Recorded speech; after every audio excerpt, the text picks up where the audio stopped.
ตอนเช้าวันที่18มิถุนายน2026นี้โรงเรียนก่อสร้างใน10เลข2เวียงไส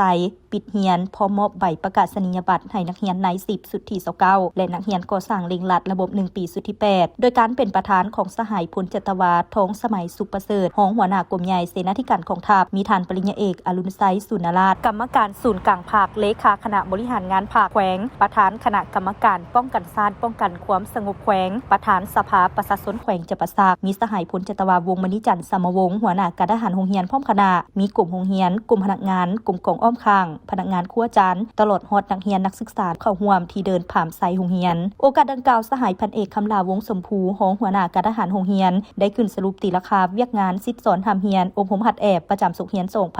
2025-2026เป็นต้นระบบวัฒนธรรมตอนปลายม.6 ม.7 นักเรียนมีหน้าสอบเสียง542สหายม.6 245สหายเสียงได้ห้อยส่วนห้อยม.7 297สหายยังรอถ่าสอบเสียงตามแผนการของกระทรวงศึกษาธิการและกีฬาในนั้นได้จัดตั้งอบรมระบบก่อสร้างเร่งรัดการทหารการเมืองขันหมวดกองห้อยระบบ1ปีแบ่งเป็น2เหล่าคือเหล่าการเมืองเหล่าการทหารเสียงได้ห้อยส่วนห้อยและก่อสร้างใน10ทหารราบสุดที่29นักเรียนมีหน้าสอบเสียง3ห้อยสหายสอบเสียงได้ห้อยส่วนห้อยในนี้ระดับการเรียนดีหลาย40สหายเท่ากับ 13.33 ส่วนห้อยระดับการเรียนดี227สหายเท่ากับ 75.66 ส่วนห้อยพร้อมนี้ยังได้มอบหมายหน้าที่บรรษาขันห้องหมวด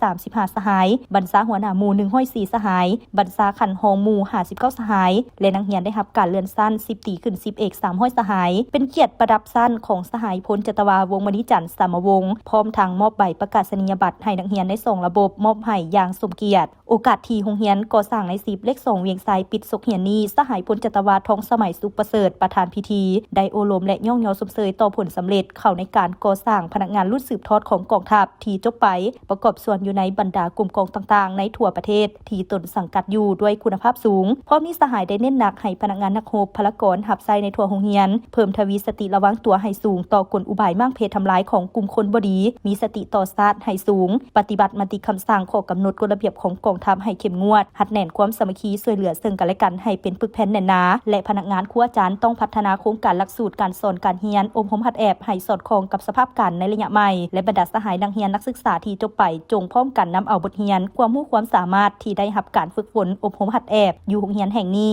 นำไปหมุนไส้อย่างปฏิสร้างถึกกับจุดพิเศษเงื่อนไขตัวจริงของกลุ่มกองฝึกฝนล้อหลอมตนเองด้านคุณทัศน์การเมืองคุณสมบัติศีลธรรมปฏิวัติให้กลายเป็นนายทหารรุ่นสืบทอดที่มีคุณภาพของกองทัพอย่างแท้จริงในพิธีท่านปริญญาเอกอรุณไซสุนราชได้มอบน้ำดื่มและเครื่องกีฬามูลค่า15,900,000 กีบให้โรงเรียนพร้อมนี้ยังได้รับชมการสวนสนามของพนักงานนักรบนักเรียนตื่มอีกเนื่องในโอกาสปิดเรียนและรับใบประกาศนียบัตรในครั้งนี้สหาย10เอกพุทธคำพันธ์แก้วตันลาตั้งหน้าให้นักเรียนนักศึกษาใน2ระบบแสดงความรู้สึกของตนว่าเขามีความภาคภูมิใจเป็นอย่างยิ่งที่ได้เข้ามาศึกษาทำเรียนอยู่ใต้โฮมไซต์อาโรงเรียนแห่งนี้เพราะโรงเรียนแห่งนี้เป็นบ่อนฝึกฝนหล่อหลอมให้น้องมีความรู้ความสามารถมีศีลธรรมปฏิบัติ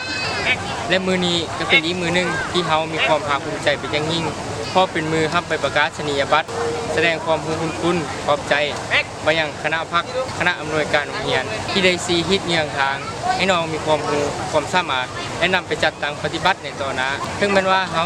จะจบจากโรงเรียนหลังนี้ไปแล้วก็ยังมีความคิดฮอดคิดถึงเพื่อนมิตรทุกสหายที่ได้เขามาทำเรียนอยู่ใต้ร่มใต้ข่าวโรงเรียนแห่งนี้โรงเรียนแห่งนี้เป็นเบาล่อสร้างพนักงานซื้อพอร์ตให้แก่กองทัพประชาชนลาวทั้งเป็นบ่อนเตาโฮมความสามัคคีอุ้มชูช่วยเหลือซึ่งกันและกันอีกเทื่อนึงแสดงความรู้คุณมายังคณะพักคณะบรรษาทุกท่านแสดงความรู้คุณมายังครูอาจารย์ทุกท่านที่ได้อบรมบ่มสอนให้น้องกลายเป็นคนรู้คนมีความสามารถและมีผลสำเร็จในมือนี้มีความรู้วิชาย้อนการศึกษาสองยังทางให้สื่อเสียงโรงเรียนเวียงไสเดี๋ยวนี้ยิ่งก้าวเดินไปพัฒนาแบบใหม่แห่งยุคสมัยสังคมหุ่ง